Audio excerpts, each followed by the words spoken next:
Emily stepped into Kohl's planning to return a shirt. That was it. In and out. She definitely was not shopping for a blender. But as she walked past the small appliances aisle, something caught her eye. A bold red sticker practically shouted at her. Was $109.99. Now $54.99. Save $55. Half off. Even though her blender at home worked perfectly fine, that bright red tag made it feel like she'd stumbled onto a rare opportunity. $55 saved. That sounded responsible. Strategic, even. So she bought it. Later that evening, while unpacking the box, curiosity got the better of her. She searched the model number online. On Amazon, the exact same blender was listed for $56, no sale banner, no countdown timer, no dramatic markdown. According to price tracking data, it had hovered between $54 and $59 for most of the past year. That $109.99 original price, it had never really existed in the marketplace. The blender wasn't discounted from $110. It was built, priced, and consistently sold at around $55. The higher number was simply there to make the real price look like a victory. Emily didn't save $55. She spent $55 on something she didn't need because a reference price triggered a powerful psychological effect: anchoring. The tag said, "You save $55. Her bank account said, "You spent $55. Only one of those statements is real.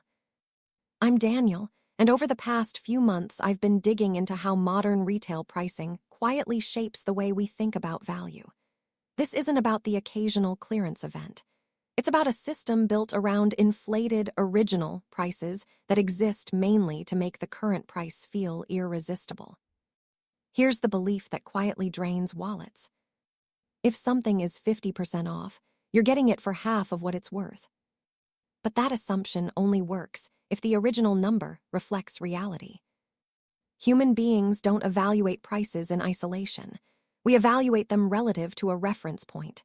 When you see, was $100, now $50, your brain locks onto $100 as the anchor. Suddenly, $50 feels like a steal, even if $50 was always the intended selling price. Research published in the Journal of Consumer Research found that consumers consistently rated identical products as higher quality and better value when shown next to a crossed-out higher price. Even when participants were warned that the original price might be inflated, the higher anchor still influenced them. In other words, knowing the trick doesn't fully protect you from it. Your logical brain may understand the manipulation. Your emotional brain still lights up when it sees 50% off. And this practice isn't rare. Walk into major department stores like JCPenney, Macy's, or Kohl's, and you'll notice something interesting. Almost everything is on sale. If nearly everything is discounted, then nothing truly is. In 2012, JCPenney actually attempted an experiment under CEO Ron Johnson. The company eliminated constant markups and fake markdowns and switched to straightforward everyday pricing. No more was $200, now $99. Just honest prices. Sales plummeted. Customers complained that nothing felt like a deal anymore, even when the actual prices were lower than competitors. Within a year, the strategy was reversed. The lesson: consumers often prefer the feeling of saving money over actually paying less. Now let's look at how anchoring subtly increases spending even when you plan to buy something. Imagine you need a winter coat. Your budget is $90. You walk into a store and see. Coat A was $220, now $120. Coat B was $140, now $90. Coat C, $70, no sale. Objectively, Coat C fits your needs and saves you money, but Coat B suddenly feels balanced. It's on sale and fits your budget. Coat A exists mainly to make Coat B look reasonable by comparison. You walk out with Coat B for $90, feeling responsible. But the $140 anchor was carefully chosen. It reframed your perception of value and nudged you toward the store's target price. Consulting firms that study retail pricing have found that strategic anchor pricing can increase average transaction values by double-digit percentages, not because products improve, but because perception shifts. Of course, not every discount is fake.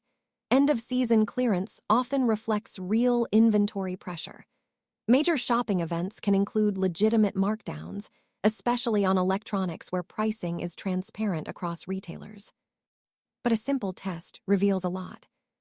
If something is on sale nearly every week, that's not a temporary discount. That's the price.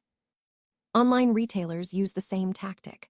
On Amazon, you'll often see a list price crossed out beside a lower current price.